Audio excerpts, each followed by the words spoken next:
Hey viewers, welcome back to our channel. Today, we're delving into a captivating term that is a city in France, having a population of about 500,000 people.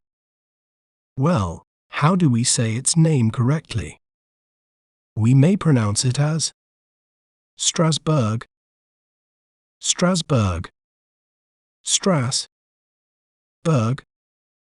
Strasbourg. Strasbourg is a city known for its blend of French and German cultures, evident in its unique Alsatian architecture and cuisine.